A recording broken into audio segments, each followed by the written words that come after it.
What's up guys, it's Simon Fiaz and today's video is on NMR spectroscopy multiple choice questions. Haven't even gone through this in class, but I think I've gone through it once by myself and I watched a couple of videos on these specific questions, so I should be pretty confident with it. And I'll also taking notes on it in front of me. Question 1. Which statement does not support the suggestion that an unknown organic compound is?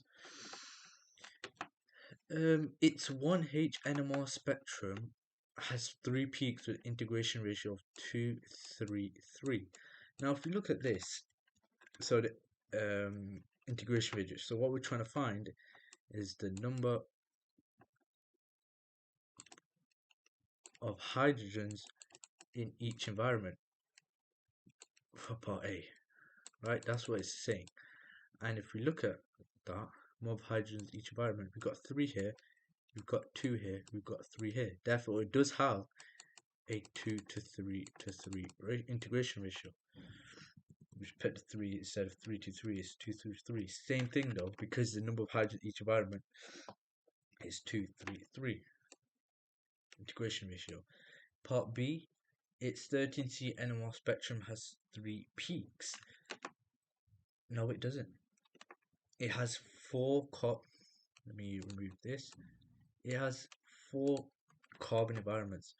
1, 2, 3, 4. Therefore, it's going to have 4 peaks. 4 different carbon environments, 4 peaks. You might say, but Iman, there's 2 methyl groups. Yes, but this methyl group is bonded to a carbonyl group, and this methyl group is bonded to a CH2 group. And therefore, it has 4 peaks, not 3. Therefore, the statement which does not support the suggestion is B, and then therefore C and D are also correct. Question 2. How many peaks are there in the 13C NMR spectrum of 1,4-dimethylbenzene? So benzene,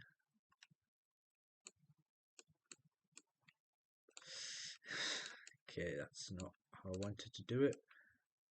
Benzene, 1, 2, 3, 4, 5, 1, 2, 3, 4, 5, 6. Ring of delocalized electrons, and it's got a methyl group on the first carbon, and second, third, fourth. How many peaks are there? Well, there's obviously going to be 1 here, 1 here. There's going to be 2, 2. And now, is that going to be 3? No, because they're both, it's going to be the same. They're all symmetrical. It's not going to have different peaks. And obviously, you've got your carbon here and your carbon here, and that's it. You've got your methyl groups, that's 1. You've got your carbon here and your carbon here, and then that's the third one. And these 4, it might look like you've got more, but all of those are just 1 peak, or they're adjacent to each other. So therefore, you've got 1 peak here, you've got another peak here, and then you've got the third peak there. So therefore, there's going to be 3 peaks. 3 peaks. Why? As 3 different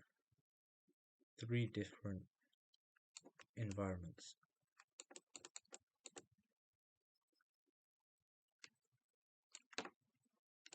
Question 3. How many peaks does this compound have in its 13C spectrum? Now in this case, it's not a completely symmetrical molecule because you've got your sulfur atom here. So that would be your first one. That's your second one. That's your third one. That's your fourth one.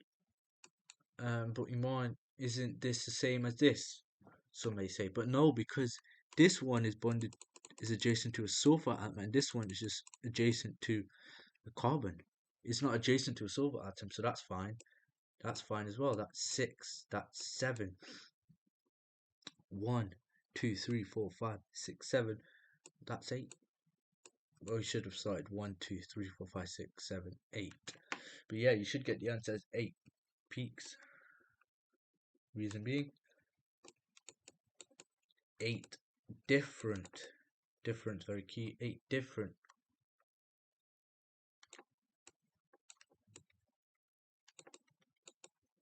carbon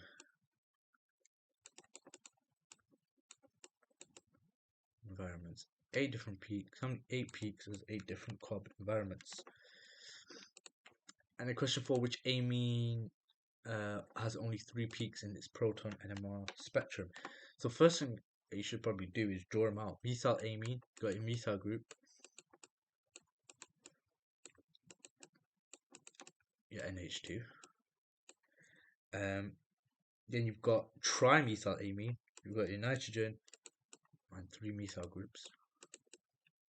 Diethylamine.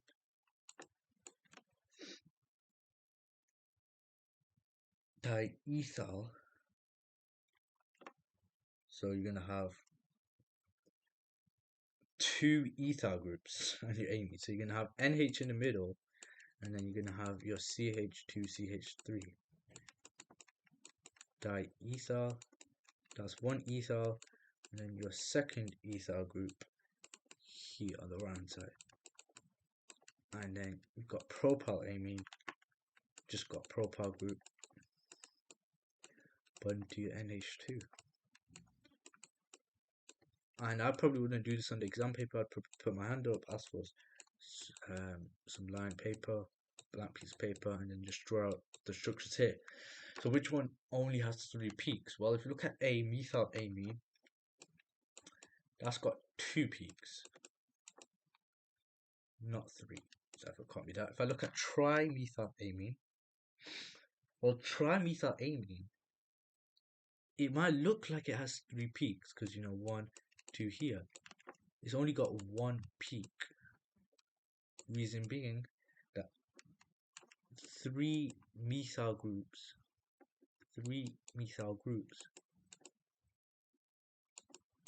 all bonded to the same adjacent group. All methyl groups are bonded to the same adjacent group, all bonded to the nitrogen. Therefore, it's only going to have 1 peak, not 3. But look at diethylamine. So here, and we've got here, here, here. That's 1, 1, 2, 2. Now it's going to be 3. That will have 3 peaks. Therefore, diethylamine is the correct answer. And if we look at propylamine, well, obviously that must be wrong. And if we look at that, 1, 2, 3, 4, 4 different hydrogen, 4 different peaks, not 3. Therefore, the answer is C. And that is the end of NMR spectroscopy multiple choice questions.